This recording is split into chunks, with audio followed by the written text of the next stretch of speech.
Hello प्यारे दोस्तों, जैसा कि हम लोग सभी लोग जानते हैं कि आज हमारा देश एक बहुत बुरे दौर से गुजर रहा है।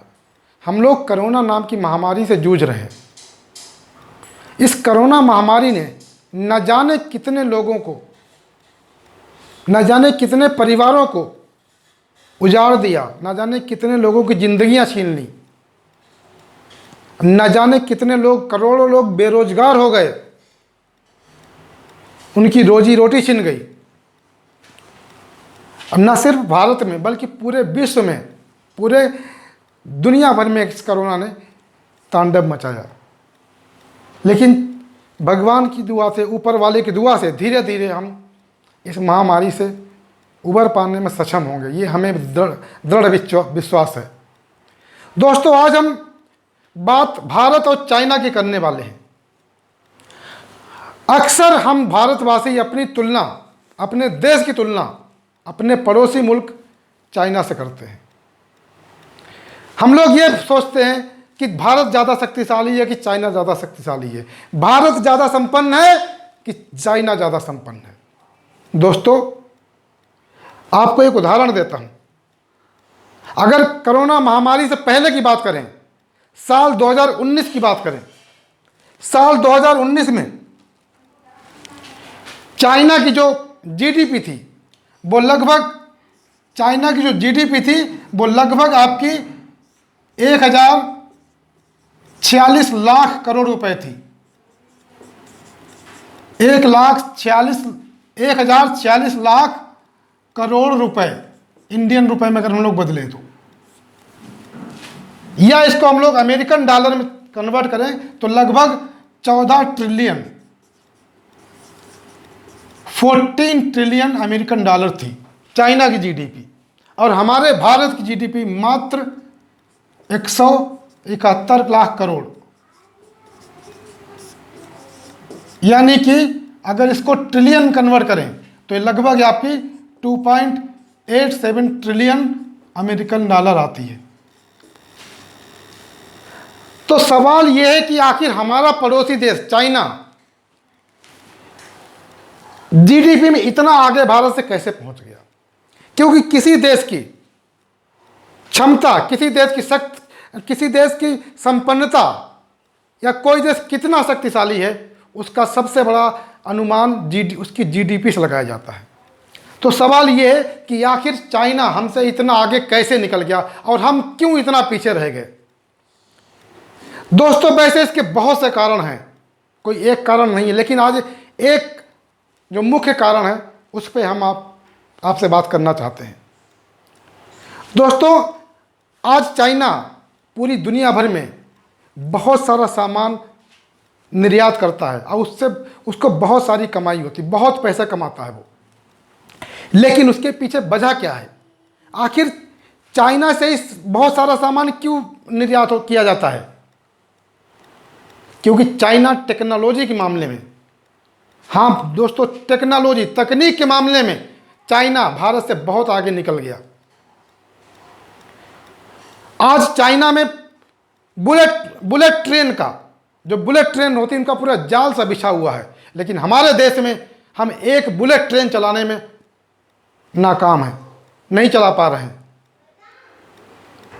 आज हम लोग चाइना के सामान का विरोध तो करते हैं कि चाइना का सामान यूज ना करो, सही, अच्छी बात है। लेकिन क्या हम जानते हैं कि हम जो मोबाइल यूज करते हैं, जो लैपटॉप यूज करते हैं, जो कैमरा यूज करते हैं, जितने भी इलेक्ट्रॉनिक्स के सामान यूज करते हैं हम लोग, उसके ज़्यादातर पार्ट्स चाइना से या तो इंपोर्ट किए जाते हैं, या तो वहाँ से मंगाए जाते हैं, या फिर चाइनीज कंपनी भारत में आके उनको बनाती हैं, भारत में अपनी फैक्ट्री लगा के उनको बनाती हैं।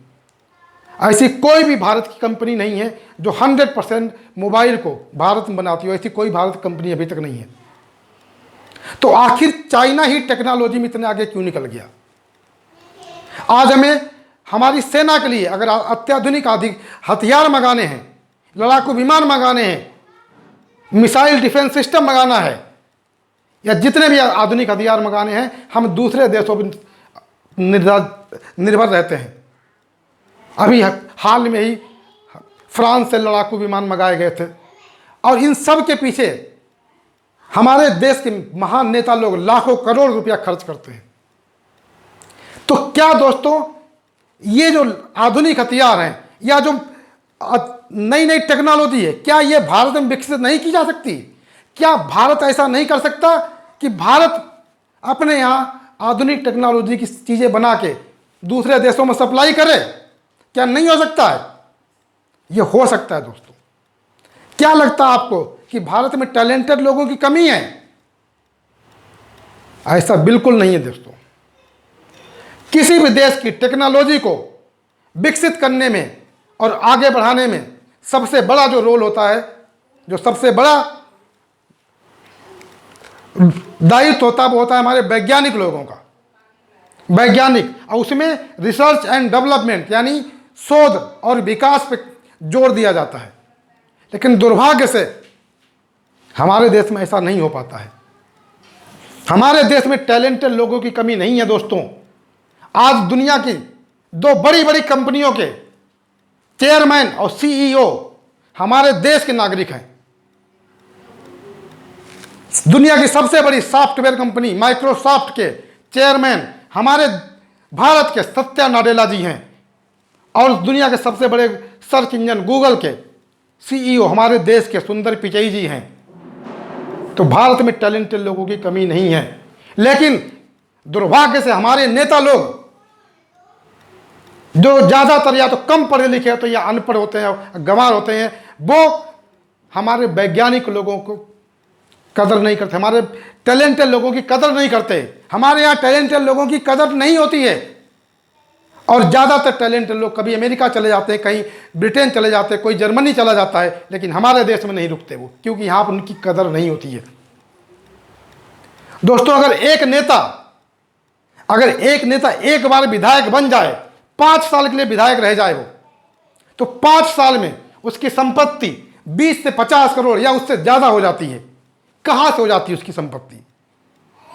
जबकि एक वैज्ञानिक सारी जिंदगी देश की सेवा करे, लेकिन तब भी 2 करोड़ रुपए की संपत्ति नहीं जुटा पाता है।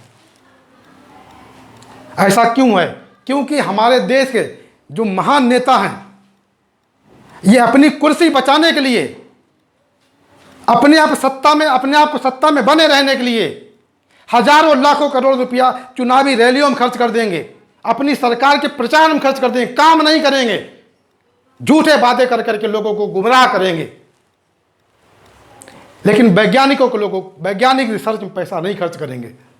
अभी हाल में ही मतलब 3 साल, लगभग 3 साल पहले हमारे देश के 2 बिजनेसमैन क्या उनको चोर कहिए, नीरव मोदी और मेहुल चोकसी, लगभग हमारे देश का 12,000 करोड़ रुपया लेकर भाग गए, फरार हो गए, और हमारी सरकार कुछ नहीं कर पाई। उनका चाहती तो बहुत कुछ कर सकती, लेकिन नहीं कर पाई, जानबूझ के नहीं किया गया।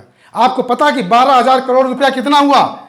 ये 12,000 करोड़ रुपए को अगर हम उदाहरण के तौर पर लें, मान लो अगर हम इसको वैज्ञानिकों पे खर्च करें, अब एक वैज्ञानिक की तनख्वाह 1 साल में 1 करोड़ रुपए कर दें,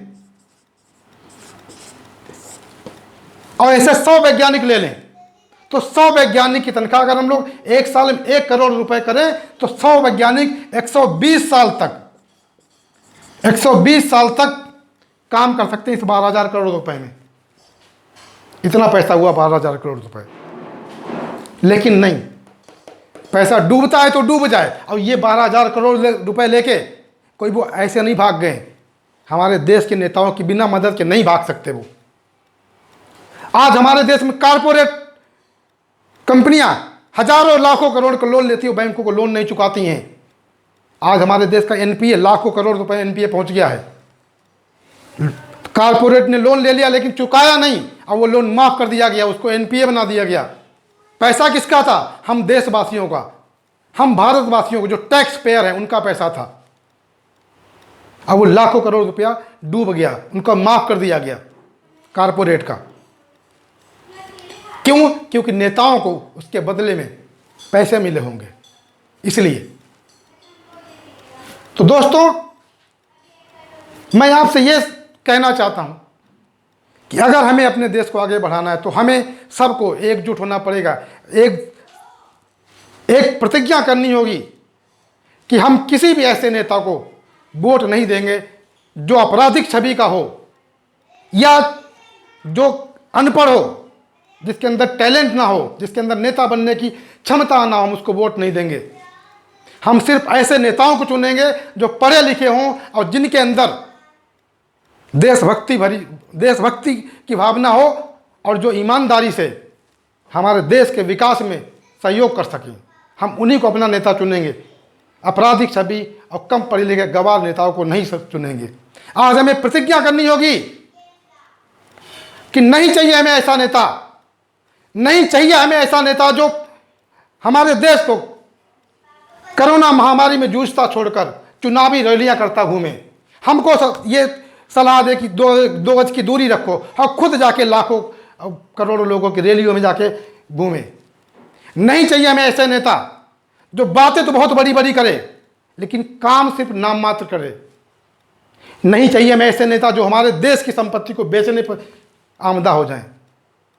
नहीं चाहिए हमें ऐसे नेता जिनकी हत्या करो किसी दूसरे ने की और उसके बदले 4 से 5 हजार लोग पूरे देश में मौत के घाट उतार दिए जाएं और उसके पार्टी के लोग देखते रहे। ऐसी पार्टी हमें नहीं चाहिए, कुछ ना करें वो पार्टी वाले। नहीं चाहिए हमें ऐसे नेता जो अयोध्या जैसी पवित्र भूमि पर निहत्थे लोगों पे गोली चलवा दें और हमारे सैकड़ों हजारों निर्दोष लोग मारे जाएं। अगर भीड़ को तितर बितर करना है तो लाठीचार्ज भी तो करवाया जा सकता है, गोली चलवाने की क्या जरूरत थी। और नहीं चाहिए हमें ऐसे नेता जो हमारे वैज्ञानिकों द्वारा विकसित वैक्सीन को, कोरोना वैक्सीन को बीजेपी की वैक्सीन बताकर हमारे वैज्ञानिकों का अपमान करें और हमारी देश की जनता को गुमराह करें कि वैक्सीन ना लगवाओ। नहीं चाहिए हमें ऐसे नेता जो हमारे देश के लोगों को धार्मिक भावनाओं में झोंककर, धार्मिक भावनाएं भड़काकर दंगा करवाएं और अपनी कुर्सी पे अपने आप को सत्ता में बनाए रखने के लिए नई नई चालें चले। नहीं चाहिए हमें ऐसे नेता जो गुंडों माफियों को संरक्षण दे और एक गुंडा राज कायम कर दे। नहीं चाहिए हमें ऐसे नेता। हमें एक ईमानदार, हमें अच्छे ईमानदार और देशभक्त और टैलेंटेड नेता की ज़रूरत है जो हमारे देश को विकसित कर सकें, जो हमारे देश की टेक्नोलॉजी को आगे ले जा सकें, जो हमारे देश की जीडीपी को आगे ले जा सकें, जो हमारे देश को चाइना और अमेरिका जैसे के टक्कर में खड़ा कर सकें। हमें नेता चाहिए लाल बहादुर शास्त्री जी जैसा, श्री लाल बहादुर शास्त्री जी जैसा नेता चाहिए जिन्होंने रेल मंत्री होते हुए जब एक बार एक्सीडेंट हो गया रेल का तो उन्होंने अपने पद से इस्तीफा दे दिया कि मैं इसका जिम्मेदार हूं। कुर्सी से लालच नहीं था उनको। हमें नेता चाहिए डॉक्टर एपीजे अब्दुल कलाम जैसे जिन्होंने एक महान वैज्ञानिक के रूप में देश की सेवा की है, उसके बाद देश के प्रथम नागरिक होकर देश के राष्ट्रपति के रूप में एक ईमानदार आदमी, एक सादगी भरा जीवन जी के उन्होंने देश की सेवा की। हमें ऐसे नेता चाहिए। हमें नेता चाहिए अटल बिहारी वाजपेयी जैसे जिन्होंने भारत को परमाणु संपन्न देश बनाया। अमेरिका के दबाव के आगे वो नहीं झुके। उन्होंने परमाणु परीक्षण करके भारत को परमाणु संपन्न देशों की श्रेणी में लाके खड़ा कर दिया। हमें नेता चाहिए डॉक्टर मनमोहन सिंह जैसे जिन्होंने भारत की जीडीपी, भारत की अर्थव्यवस्था को बहुत आगे बढ़ाया। जब तक वो रिजर्व बैंक के चेयरमैन थे तब तक उन्होंने वहां से भारत की जीडीपी को बढ़ाने में बहुत बड़ा रोल अदा किया। उसके बाद प्रधानमंत्री बने, उसके बाद भी उन्होंने जीडीपी को बढ़ाने में बहुत बड़ा रोल किया। वो कभी बोलते नहीं थे ज़्यादा, लेकिन काम उन्होंने बहुत अच्छे किए। बस दुर्भाग्य था कि जिस पार्टी से वो नेता बने उस पार्टी के लोग उन्होंने उनको फ्री होकर काम नहीं करने दिया। बनना मनमोहन सिंह जैसा नेता मिलना कोई आसान बात नहीं है। हमें नेता चाहिए सरदार पटेल जैसे, हमें नेता चाहिए डॉक्टर राजेंद्र प्रसाद जैसे, हमें नेता चाहिए डॉक्टर भीमराव अंबेडकर जैसे जिन्होंने देश की सेवा में अपना जीवन कुर्बान कर दिया। हमें ऐसे नेता की जरूरत है। और अगर ऐसे सच्चे नेता हमें मिल गए तो कोई असंभव नहीं, मुश्किल जरूर है दोस्तों, लेकिन असंभव नहीं कि हम अमेरिका और चाइना के बराबर टक्कर में खड़े हो जाएं। खाली बातें करने से कुछ नहीं होता है। और क्या ऐसे नेता, ऐसे लोग नहीं हमारे भारत में? ऐसे हैं, ऐसे लाखों लोग हमारे भारत में हमारे आसपास हैं, लेकिन दुर्भाग्य की बात है कि वो लोग किसी अच्छे पद तक नहीं पहुंच पाते हैं, क्योंकि वो इस गंदी राजनीति में कदम ही नहीं रखना चाहते। ये हम सबको मिलके ऐसे लोगों को आगे करना पड़ेगा, ताकि हमारा देश किसी से कमज़ोर ना रहे और आने वाले कुछ सालों में हमारा देश एक महाशक्ति, एक महागुरु बन के उभरे। हमें ऐसे नेता की ज़रूरत है। तो दोस्तों, हम सब मिलकर प्रतिज्ञा करें कि अपने क्षेत्र में जब भी चुनाव होगा, हम ऐसे किसी नेता को वोट नहीं देंगे, हम ऐसे किसी नेता को नहीं चुनाव नहीं करेंगे जो आपराधिक छवि का हो या जो कम पढ़ा लिखा हो, जिसके अंदर नेता बनने की क्षमता ही ना हो, लेकिन ज़बरदस्ती को चुनाव खड़ा करके जिता दिया जाए। ऐसे नेता को वोट नहीं देंगे हम उन्हीं लोगों को वोट देंगे जिनके अंदर टैलेंट हो, कि जो ईमानदार हों, जो सच्चे दिल से देश की सेवा करें। हम ऐसे नेताओं को चुनेंगे। तो दोस्तों, अगर आपको हमारा वीडियो अच्छा लगा हो, अगर आप हमारी बात से सहमत हों, तो इस वीडियो को इतना शेयर करिए कि हमारे देश के हर एक नागरिक के मोबाइल में ये वीडियो होना चाहिए, और हमारे हर एक नेता तक ये वीडियो पहुंचे और उनकी आंखें खुलें कि हाँ, हमें भी टेक्नोलॉजी के मामले में, हमें भी रिसर्च एंड डेवलपमेंट के मामले में भारत को नंबर 1 बनाना है। आज जापान की बात कर लीजिए। जापान की जनसंख्या लगभग 12 से 13 करोड़ है, हमारे उत्तर प्रदेश से भी कम है, लेकिन उसकी भी जीडीपी भारत से ज़्यादा है, क्योंकि जापान की टेक्नोलॉजी, वो भी टेक्नोलॉजी में हमसे बहुत आगे है, हम उसके आगे बहुत पीछे हैं। और उसका सबसे बड़ा कारण है कि हमारे यहाँ वैज्ञानिकों की कदर नहीं होती, जबकि हमारे देश में टैलेंटेड लोगों की कमी नहीं है। नोबेल प्राइज़ जीतने वाले हमारे देश में गिने चुने लोग हैं, लेकिन अगर ध्यान दिया जाए, अगर कदर की जाए हमारे देश में टैलेंटेड लोगों की, तो शायद हमारे देश में नोबेल प्राइज़ जीतने वाले बहुत से वैज्ञानिक ऐसे हो सकते हैं जो नोबेल प्राइज़ जीत सकते हैं। तो अगर आप हमारी बात से सहमत है दोस्तों, तो ज़्यादा से ज़्यादा शेयर करिए इस वीडियो को। मिलते हैं हम लोग अगले वीडियो में कुछ और नई बातों के साथ। जय हिंद।